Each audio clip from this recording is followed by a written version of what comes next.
आप युवा हैं, आपकी सोच नहीं है, 1 वर्ष पूरा हो चुका है, क्या कुछ नया बदलाव देखने को मिला क्षेत्र में? तो लगातार हम लोग प्रयास कर रहे हैं कि जब से बने हैं विधायक, तो 1 साल तो पूरा हो चुका है, क्या आने वाले 1 साल में कुछ बेहतर होने वाला है? और उम्मीद है काम होगा। और अपने विधानसभा में जो मैं बताया आपको जो क्या वास्तविकता में इसको समस्या को लेकर आप जा रहे हैं तो कुछ सुनवाई हो रही है इसके ऊपर? और लगातार हम लोग सरकार चाहे किसी का भी हो, अगर गरीब जनता के हित में अगर कोई काम हो रहा है तो हमारा पूरा सहयोग है। और हम चाहते भी हैं कि अपने पूरे छत्तीसगढ़ में अच्छा से अच्छा सभी वर्गों के लिए, सभी समाज के लिए काम हो।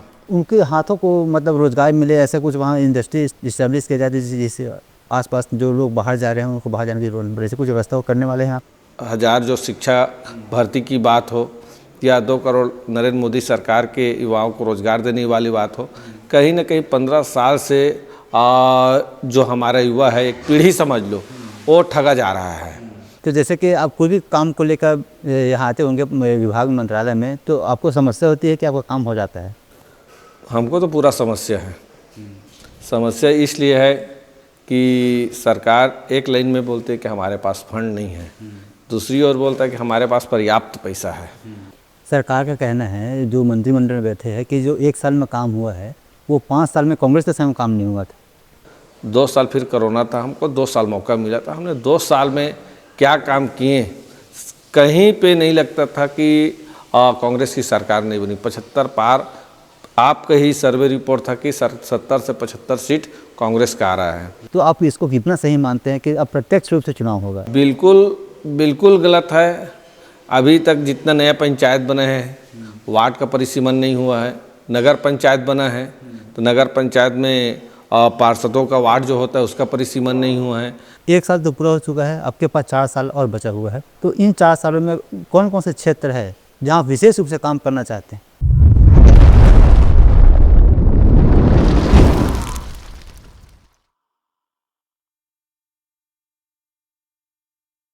जनता की जनादेश का 1 वर्ष पूरा हो चुका है। विधायक अपने अपने हिसाब से अपनी उपलब्धियां बता रहे हैं। सरकार बता रही है कि हम बेहतर काम किए हैं, विधायक बोल रहे हैं कि हम जो वादा करके आए थे जनता के बीच में उसको पूरा करने में लगे हुए हैं। फिलहाल 1 वर्ष पूरा हो चुका है और हम लगातार अलग अलग विधानसभा क्षेत्र से जो प्रतिनिधि हैं विधायक, उनसे मुलाकात कर रहे हैं और जानने का प्रयास कर रहे हैं कि क्या कुछ 1 साल के दौरान हुआ है। आज हमारे साथ मेहमान हैं जैजैपुर विधानसभा क्षेत्र से विधायक, युवा विधायक बलेश्वर साहू जी। आपका बहुत बहुत स्वागत है। धन्यवाद। सबसे पहले आपको बहुत बहुत शुभकामनाएं 1 वर्ष पूरा होने की। जी, चुनाव तो हो चुका है, आपको बहुमत दिया जा चुका है, आप चुनकर आ गए हैं, लेकिन जनता की आस कहीं ना कहीं टिकी हुई है कि अब हमारे हित के काम होगा। आप युवा हैं, आपकी सोच नहीं है, 1 वर्ष पूरा हो चुका है, क्या कुछ नया बदलाव देखने को मिला क्षेत्र में? लगातार हम लोग 1 साल पूर्ण होने पे समस्त क्षेत्रवासी जनता जनार्दन को मैं बधाई शुभकामनाएं देना चाहता हूं कि आज उन्होंने मेरे ऊपर विश्वास किया और मुझे मत देकर जैजैपुर विधानसभा से विधायक बनाया। और हम लोग 1 साल पूर्ण होने पे जो हमारा निधि था कि एक्चुअली में क्षेत्र में गली में रोड चाहिए, नाली चाहिए, स्वास्थ्य चाहिए, अच्छा माने हॉस्पिटल चाहिए, अच्छा शिक्षा चाहिए। और जैजैपुर विधानसभा एक ऐसा विधानसभा है जहाँ पे कोई ऐसा इंटीरियर एरिया नहीं है जहाँ युवा अपना जॉब कर सके। तो पढ़ाई लिखाई के साथ साथ जिन्होंने अच्छा पढ़ाई लिखाई किया उनका तो जॉब लग रहा है, लेकिन वहाँ से निकल के दूसरे विधानसभा या दूसरे जिला या राज्य में जाके या ये मान लो पलायन के माध्यम से जैजैपुर विधानसभा के लोगों का लगातार आगे बढ़ोतरी हो रहा है। और मैं ये चाहता हूँ कि जैजैपुर विधानसभा में सिलादेही में जो 2008 में प्लांट खुलने की बात थी तो उस पर हमने काफ़ी जोर दिया है कि वो प्लांट खुले और उसके साथ लोग बाग की जो आवाजाही का जो साधन है तो वो रोड है एक गांव से दूसरे गांव जोड़ने वाला और अच्छी रोड मिलने की जो सपना है आज भी अधूरा है जैजैपुर विधानसभा में। तो लगातार हम लोग प्रयास कर रहे हैं कि जब से बने हैं विधायक कि ये बजट में जुड़े और बजट में जुड़ चुका है, अब उसको भू अर्जन भी हो गया है और मुझे पूरा विश्वास है कि आने वाला वर्ष में दर्रा भाठा से लेके अपन भोथिया सल्ली मल्ली और ये अपन बाराद्वार से हसौद और चंदरपुर वाला रोड है, बिर्रा, इधर बिर्रा हो गया, चापा हो गया, ये चारों तरफ से जो एक दूसरे गांव से जोड़ के अच्छी रोड मिलना चाहिए, वो करने में हम लोग लगभग सक्षम हो जाएंगे। और दूसरी तरफ देखें कि शिक्षा में बहुत माने अपने बच्चे जो हैं शिक्षा में बहुत कमज़ोर होते जा रहे हैं। क्यों शिक्षा की बात करेंगे हम, लेकिन जैसे कि हम देखते हैं कि आपको बाकी विधायकों से क्या अलग करता है, तो इसके ऊपर हम थोड़ा स्टडी किए हैं, रिसर्च किए हैं। तो जैसे कि क्या बोलते हैं कि मुझे 5 साल में ये करना है, जबकि आपका सोचना ये रहता है कि मुझे 5 साल के नहीं, वो तो मैं बनाऊंगा, लेकिन मुझे 1 साल का रोड मैप तैयार करना है, फिर 1 साल के हिसाब से मुझे काम करना है। तो 1 साल तो पूरा हो चुका है, कि आने वाले 1 साल में कुछ बेहतर होने वाला है? अभी तक हम लोग सीसी रोड गांव गली में दिए हैं, सामुदायिक भवन दिए हैं, और जहाँ ज़रूरत है मुक्ति धाम का वहाँ मुक्ति धाम के लिए दिए हैं, और बाउंड्रीज हो गया स्कूल का, और बोरवेल्स हो गया, हॉस्पिटल से लेके स्कूल से लेके कई गली मोहल्ले में पानी की दिक्कतें हैं। अपने यहाँ जो पानी का स्रोत है बहुत नीचे है, तो ये सब काम किए हैं। और लगातार मुख्यमंत्री और मंत्रियों से मिलना जुलना हम लोग का है, और जब भी मौका मिलता है तो हम लोग अपना जो क्षेत्र से जो मिला हुआ कागज़ है और जो हो बनना चाहिए उसके लिए लेटर लिखते हैं। लेटर लिख के यहाँ पे उस काम को कराने के लिए प्रयास कर रहे हैं, और उम्मीद है काम होगा। और अपने विधानसभा में जो मैं बताया आपको, जो शिक्षा है, शिक्षा बहुत ज़रूरी है, बहुत जोर देने की ज़रूरत है। फिर जो अपने यहाँ अभी धान की सिर्फ जयजयपुर विधानसभा में धान की खेती होती है सरकार के द्वारा, ये मानो कि अपने धान के कटोरा कहे जाने वाले शक्ति और जांजगीर चांपा जो जिला है उसमें रबी फसल का पानी नहीं देना लगातार। जब भूपेश बघेल जी का सरकार था 2018 से 2023 तक, तो जब 2500 रुपये धान का समर्थन मूल्य हुआ, तो जो दिल्ली जम्मू या बाहर जो प्लान किए थे उन्होंने जब छत्तीसगढ़ का रूप किया, और रूप करने के बाद धान की फसल की ओर आगे बढ़े और धान से अच्छी आवक लोगों का चालू हुआ, तो प्लान कहीं ना कहीं रुक गया था। लेकिन जब से डबल फसल भी लेते थे, भूपेश बघेल की सरकार में गर्मी का भी फसल और बरसात के फसल दोनों फसल लेते थे, और उसके साथ साथ दिलहन तलहन में भी लोगों को प्रोत्साहन राशि मिलता था, उसमें भी वो लोग करते थे खेती। लेकिन जब से अब 1 साल हुआ है बीजेपी के सरकार, विष्णुदेव साय का सरकार, तब से रबी फसल का अपना गर्मी फसल का पानी नहर से नहीं दिया जा रहा है। पानी का लेवल बहुत नीचे है, तो लोग अब गर्मी में क्या करें? तो जो खाली है, जिसके घर में कोई काम नहीं है और रोज़गार की जो माने कमी है, तो सीधे एक राज्य से दूसरे राज्य जाने के लिए मजबूर हो चुके हैं। हमने लगातार कलेक्टर, सचिव और मंत्री, मुख्यमंत्री से निवेदन किए, आवेदन किए, और धरना प्रदर्शन भी काफ़ी जगह चक्का जाम भी हुआ। लेकिन सरकार की कहना है कि नहर की मरम्मत होना है, पिछले बार से भी वैसी किया। लेकिन ये एक कहीं ना कहीं किसान को धोखा देने वाले और ठगने वाली बात है कि किसान की जो धान की आवक है, धान से खेती होता है और हम लोग के क्षेत्र में ज़्यादा उपज होता है, इसलिए उसको रोकने के लिए सरकार नहर में पानी नहीं दिया जा रहा है। तो बहुत बड़ा आरोप है, और साथ ही साथ जो प्रदेश सरकार है प्रदेश में भाजपा की, उनका ये कहना है कि किसानों को मजबूत करेंगे। लेकिन जैसे आप बोल रहे हैं कि हमारे यहाँ फसल बहुत अच्छी होती है, 2 फसल, लेकिन 1 फसल उगा रहे हैं किसान, दूसरे के लिए पानी नहीं दे रहे हैं, तो क्या वास्तविकता में इसको समस्या को लेकर आप जा रहे हैं, तो कुछ सुनवाई हो रही है इसके ऊपर? अगर किसानों की सरकार है, किसानों को मजबूत करने वाली बात है, तो आपने धान खरीदी जब 1 नवंबर की जगह 14 नवंबर से चालू हुआ है, और जो गिदौरी के माध्यम से और धान की जो परीक्षण किया कि 1 एकड़ में कितना होना है, तो कोई जगह 9 कुंटल, कोई जगह 10 कुंटल, कोई जगह 12, कोई जगह 15, कोई जगह 18, कोई जगह 20, कोई जगह 21, ऐसा करके उन लोग सॉफ्टवेयर में डाल दिए थे। जब हम लोग सब मिलजुल के धरना प्रदर्शन और पत्राचार के माध्यम से या न्यूज़ के माध्यम से जब सरकार को पता चला कि हमारा काफ़ी विरोध हो रहा है, नुकसान होने जा रहा है, तो उन्होंने फिर अपना सॉफ्टवेयर में बदलाव किया। पूरा प्रदेश पे फिर 21 कुंटल से कम, अभी भी 21 कुंटल की धान नहीं खरीदी जा रही है। 20 कुंटल 60 या 80 के आसपास खरीदा जा रहा है। आप 20 कुंटल 80 किलो के हिसाब से। और अभी आप सोसाइटी में चले जाओ राइस मिलर धान की उठाव कर पा रहा है, हड़ताल पे बैठे हैं, न किसान अपना टोकन कटवा पा रहा है। और कई ऐसे किसान हैं जिनका बंटवारा या घर विवादित के नाम से पंजीयन में रोक लग चुका है। किसान के घर में धान है, अब उसको शासन कैसे उसका धान खरीदता है, और न तहसीलदार उस पर ध्यान है, न एसडीएम, न खाद्य अधिकारी या कृषि अधिकारी के किसी भी कर्मचारी प्रशासन उनका सहयोग में नहीं है। आवेदन ऊपर आवेदन लिखा जा रहा है, लेकिन कहीं ना कहीं किसान अपना अगर धान का फसल उपजा के अगर धान घर में रखा है तो उसको बेचने के लिए रखा है, और उससे जो पैसा आएगा तो घर क्या है। अभी सरकार के माध्यम से अभी जो हुआ है 8 लाख कुछ आदमियों को आवास दिए हैं, तो कुछ फंड आया है खाते में, तो उन लोग को आवास बनाना है। तो कहीं ना कहीं धान का जो पैसा आता है तो उसमें 1,20,30,40,000 में तो घर बन नहीं पाएगा। तो कहीं ना कहीं धान के फसल आएगा तो एक अच्छी घर का भी शुरुआत होगा। और लगातार हम लोग सरकार चाहे किसी का भी हो, अगर गरीब जनता के हित में अगर कोई काम हो रहा है तो हमारा पूरा सहयोग है, और हम चाहते भी हैं कि अपने पूरे छत्तीसगढ़ में अच्छा से अच्छा सभी वर्गों के लिए, सभी समाज के लिए काम हो। जी, मैं एक बार फिर से इस बात को दोहराना चाहूँगा सर, आप युवा हैं, युवा सोच रखते हैं। जब हम चुनाव के समय आपके क्षेत्र में थे तो लोगों से बात करते थे, युवाओं से, तो उनका ये कहना था कि हम इस बार जिता के लाएंगे उनको जो हमारे सोच के उनका मेल खाता हो। उन लोग का सर अभी भी एक आस है कि हमें हमारे हाथ को रोज़गार मिले।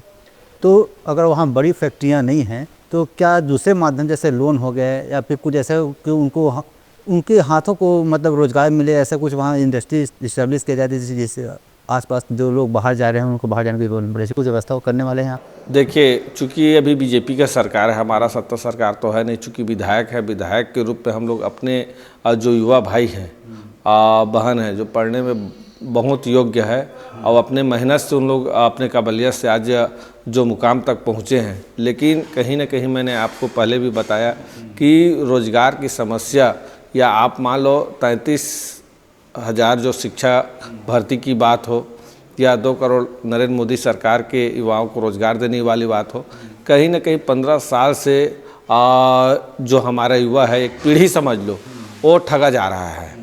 और इस जो ठग से आज उन लोग व्याकुल हो गए हैं, और कहीं ना कहीं टेंशन और लड़ाई, घरेलू लड़ाई झगड़ा के वजह से आज उन लोग दूसरे रास्ता अपना लिए हैं। कोई नशा की ओर चल दिए हैं, कोई दूसरे के गुलामी कर रहे हैं, जिसमें अच्छी उसको कमाई नहीं हो पा रहा है। तो ये आप जो बोले कि क्षेत्र में कोई बढ़िया प्लांटेशन या फैक्ट्री लगना चाहिए, तो हम काफ़ी जोर दे रहे हैं, लेकिन सरकार जो है हमारे पास पैसा नहीं है। डबल इंजन का सरकार है, आप समझ में नहीं आता। 1 साल में जो काम आप पूरा 90 विधानसभा घूम रहे हैं, और आपको ज़्यादा पता चलता होगा कि किस क्षेत्र में क्या काम हुआ है। इन लोग सिर्फ किसान को 3100 में धान खरीदना और मातृवंदना के नाम से लगातार लोगों को ठगा जा रहा है। लेकिन क्षेत्र में रोज़गार की आवश्यकता है। जो नया पीढ़ी के नए बच्चे हैं, जो पढ़ लिख के आज सक्षम हैं, अपने दम पे नौकरी चाकरी करके परिवार को चला सकते हैं, उसके पास रोजी रोटी की कमी है। सरकार को इसमें विशेष ध्यान देना चाहिए। हम लोग विधानसभा में चिल्लाते भी हैं, आपके माध्यम से भी बोल रहे हैं, न्यूज़ के माध्यम से, पत्रचार के माध्यम से, और जो हमारे पास आते हैं उनको भी समझाते हैं। आज इतना कड़ा रुख हो गया है कि गरीब तबके के लोग किसी जगह उन लोग का बिना मेहनत के रोजी रोटी नहीं मिलना है। कोई प्लांट में या कोई संस्था में उसको आसानी से काम नहीं मिलना है। जो पीछे है वो पीछे ही रहेगा, और जो आगे बढ़ रहा है उसको आगे बढ़ाने के ही काम किया जा रहा है। आपने महतारी वंदन योजना की बात की सर। प्रदेश में 1 करोड़ से ज़्यादा महिलाएं हैं, और उनमें से सिर्फ 70 लाख को महतारी वंदन का लाभ दिया जा रहा है। तो अभी भी 40 लाख लोग ऐसे महिलाएं हैं जो इससे वंचित है। तो आपको क्या लगता है कि उनके साथ न्याय होना चाहिए? अब उसके एक कहूँ तो आप जो 70 लाख की लोग महिलाओं को जो 1000 रुपये दिए जा रहे हैं मातृवंदना के रूप में, और जो वृद्धा पेंशन था उसका 500 रुपये भी काट रहे हैं। उसको 1500 मिलना था, 1000 प्लस 500, 1500 ना दे के 1000 उनको मिल रहा है, 500 उसका वृद्धा पेंशन का काटा जा रहा है। और 40 लाख जो परिवार है, जो महिला दीदी हैं, या नहीं नया जो शादी होके अपने ससुराल जो जा रहे हैं, ये सब पंजीयन को खोलना चाहिए। भूपेश बघेल की सरकार थी तो ये हर चीज़ का पोर्टल खुला हुआ था, पूरा 5 साल राशन कार्ड बना लो, पेंशन बना लो, और जो भी योजना है उसका लाभ देने के लिए कोई प्रतिबंध नहीं था। धान के पंजीयन पूरा 12, जब भी आप जाओ अंतिम तिथि तक का पंजीयन होता था हम लोग के सरकार में, और ये सरकार डेट तिथि धर दिया है, और उसमें जो छूट गया वो छूट गया। तो आज ये कहीं ना कहीं किसान, युवा, माताएं सब परेशान हैं। और 1 साल हुआ है, अभी हमने 1 साल सरकार को देखा है कि उनका क्या रफ्तार है। अब मुझे नहीं लगता कि आने वाला जो समय है उसमें छत्तीसगढ़ में या छत्तीसगढ़ कल्चर में या छत्तीसगढ़ के हित में, छत्तीसगढ़ के युवाओं, महिलाओं, दीदियों के किसी भी, या शिक्षा रहे या स्वास्थ्य रहे, लगातार जब से 1 साल में आप देख लो कि कवर्धा जैसे कांड है, बलौदाबाजार जैसे कांड है, जो एसपी कलेक्टर ऑफिस को जला देना, या कई हत्याएं हो जाना, गोलीबारी होना, बम फूटना, नक्सलाइट एरिया इतना एक्टिव हो गए हैं। तो किस क्षेत्र में सरकार काम कर रहा है, कौन सरकार चला रहा है, किसका सरकार में चलना है, कुछ भी हम लोग को पता नहीं है। आपको पता हुआ तो कम से कम हमको बता दीजिएगा। और एक ही चीज़ है कि आपका या हमारा रहे, अगर हम विधायक बने तो अपने क्षेत्र के हित में जितना ज़्यादा से ज़्यादा लोगों के बीच में पहुंचकर उनके मांगों पे सुने, और सुनने के बाद उसमें काम की ओर जोर दें, ताकि उस वहाँ पे विकास हो सके, उनका मांग पूरा हो सके। और कहीं ना कहीं आप गली मोहल्ला गांव तक पहुँचोगे तो आपको नया काम मिलेगा, नया लोग मिलेंगे, और गांव का विकास होगा। आप पहली बार विधायक बनकर आए हैं, और प्रदेश में बीजेपी की वो है, सरकार है। तो जैसे कि आप कोई भी काम को लेकर यहाँ आते होंगे विभाग मंत्रालय में, तो आपको समस्या होती है कि आपका काम हो जाता है? हमको तो पूरा समस्या है। समस्या इसलिए है कि सरकार एक लाइन में बोलती है कि हमारे पास फंड नहीं है, दूसरी ओर बोलता है कि हमारे पास पर्याप्त पैसा है। हम समझ में नहीं आता कि 1 साल में जांजगीर और शक्ति जिला में क्या काम हुआ है, ऐसा कौन सा काम हुआ है जिसको हम आपको बता सकें। हमको भी पता होना चाहिए ना, हमारे हिसाब से शून्य है, शून्य की रफ्तार से सरकार चल रही, डबल इंजन की। सरकार का कहना है, जो मंत्रिमंडल में बैठे हैं, कि जो 1 साल में काम हुआ है वो 5 साल में कांग्रेस के समय में काम नहीं हुआ था। आप एक न्यूज़ वाले हो, आपने हमारे 5 साल में फर्स्ट साल तो चुनाव का रहता है, जिनसे इनका फर्स्ट साल चुनाव से निपट गया। 2 साल फिर कोरोना था, हमको 2 साल मौका मिला था। हमने 2 साल में क्या काम किए, कहीं पे नहीं लगता था कि कांग्रेस की सरकार नहीं बनी। 75 पार आपका ही सर्वे रिपोर्ट था कि 70 से 75 सीट कांग्रेस का आ रहा है। हरियाणा में भी वैसी सरकार बन रहा था, महाराष्ट्र में वही हाल था। लेकिन हमारे ये 35 सीट यहाँ, वहाँ 35 सीट वहाँ, और 15-20 सीट महाराष्ट्र में। मतलब आप ईवीएम को बोल रहे हैं, जो वो है वीवीपैट जो मशीन है, उन पर आप शंका कर रहे हैं कि कहीं ना कहीं धांधली हो रही है? शंका की विषय ही नहीं है, सबको विश्वास है, उसमें शंका कहाँ है। कि आपका हमारा मत, आप 100 में 50 आदमी, 20 आदमी, 10 आदमी को पूछे तब तो आपने सब 70 सीट बताया। सरकार बीजेपी का नहीं बन रहा है, कांग्रेस का बन रहा है रिपीट। और जब रिजल्ट निकलता है तो जस्ट उल्टा रहता है। तो समझ तो नहीं आ रहा है हमारा। फिर वीवीपैट से चुनाव कराने में क्या परेशानी है? देश विदेश में वीवीपैट से हो रहा है, कागज़ कलम से चुनाव हो रहा है, तो यही क्यों मशीन? भाई जनता अपना मत का अधिकार करता है, जनता अपना सरकार चाहता है, अपना विधायक चाहता है। तो कहीं ना कहीं जनता की उम्मीदों को सुनना भी चाहिए कि हम जनता नहीं चाह रही है कि मशीन से चुनाव हो, वीवीपैट से चुनाव हो। तो सरकार को सुनना चाहिए और निर्वाचन आयोग को सुनना चाहिए। जी, एक बार फिर नगर निगम और नगर पालिका चुनाव में जो चुनाव है उसको बदलाव के लिए संविधान में बदलाव किया गया है। तो आप इसको कितना सही मानते हैं कि अब प्रत्यक्ष रूप से चुनाव होगा? बिल्कुल गलत है। अभी तक जितना नया पंचायत बने हैं, वार्ड का परिसीमन नहीं हुआ है। नगर पंचायत बना है तो नगर पंचायत में पार्षदों का वार्ड जो होता है उसका परिसीमन नहीं हुआ है। और जाके वहाँ की आरक्षण का तय कर देना, और उसके बाद सरकार विधायक ले आता है कि चुनाव 6 महीना बाद में होगा। तो कहीं ना कहीं जनता को बहलाने फुसलाने का काम हो रहा है। बड़ा घोटाला की ओर सरकार जा रही है। इनका मंशा काम करने की नहीं है, ठगने की है। और डबल इंजन की सरकार विकास के लिए माहिर नहीं है, ठगने में माहिर है। आप अडानी अंबानी को ले लो या कई बड़े उद्योगपति या ठेकेदार आए हैं और उन्होंने छत्तीसगढ़ को ठगने का काम किया है। जब से सरकार बना है तब से जंगल की कटाई हो रहा है, वन की कटाई हो रहा है। हमारे यहाँ का कोयला बाहर जा रहा है, हम खुद बिजली की बिल दे के परेशान हैं। हमारी सरकार बनता तो बिजली छत्तीसगढ़ में मुफ्त मिलता, किसानों का कर्जा माफ़ हो जाता, 3200 में धान खरीदते, 22 कुंटल धान खरीदते। तो ऐसी तमाम योजना था। आत्मानंद स्कूल हर गांव में खुल जाता, इंग्लिश मीडियम, हमारा बच्चा इंग्लिश मीडियम में पढ़ाई करता, शिक्षक की भर्ती हो जाता। तो तमाम मौका मिलना था, नहीं मिला।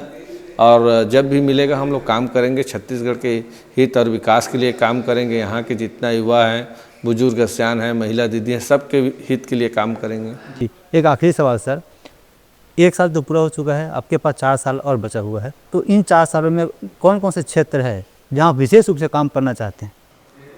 हमारे क्षेत्र में जब भी मैं जाता हूँ तो महिला दीदी लोगों को सामुदायिक भवन जो उठने बैठने के लिए आज समूह जो है बहुत विस्तृत हो गया है। हर गांव में 15-20 समूह हैं और हर महिलाएं एक साथ बैठ के गांव के समीकरण को तय करता है कि हमारे गांव में क्या होना चाहिए। उसके लिए उसको भवन चाहिए।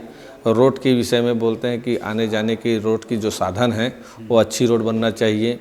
पानी की व्यवस्था खेती के लिए बहुत ज़रूरी है। उन लोग का कहना है कि हमें तय समय में ट्रांसफार्मर और पानी, बोरवेल्स और नहर की पानी की व्यवस्था होनी चाहिए। और हमारे जो विधानसभा है पर्याप्त है। अगर दोनों फसल की खेती होती तो हमारे यहाँ का एक आदमी बाहर नहीं जाएंगे। खेती किसानी से बहुत अच्छा आवक किसानों की बन जाता है। और शिक्षा के क्षेत्र में जो 8वीं को 10वीं, 10वीं को 12वीं और कॉलेज की भी मांग है। अपन छपोरा में कॉलेज का मांग है और भोथिया में है, जिला सहकारी का मलदा में मांग है, भोथिया में मांग है, हॉस्पिटल का कई जगह हॉस्पिटल उप स्वास्थ्य केंद्र का मांग है। तो ये सब हम लोग लगातार काम करेंगे। लेकिन सरकार थोड़ा सा भी अगर साथ देता है तो कहीं ना कहीं हमारा जो लोग जनता जनार्दन का सपना है वो पूरा हो जाएगा और पूरा करने के लिए हम लोग एड़ी चोटी लगाएंगे। जी, आपका बहुत बहुत धन्यवाद। इतनी व्यस्त समय में आप हमारे लिए समय निकाले, कोई चर्चा की। और 1 साल के आपका जो काम है, कार्यकाल रहा, वो कितना आप काम कर पाए, जनता उनसे कितनी खुश है, नहीं खुश है, वो तो खैर जनता इसके हिसाब किताब करेंगे। लेकिन आपका बहुत बहुत धन्यवाद शामिल होने के लिए।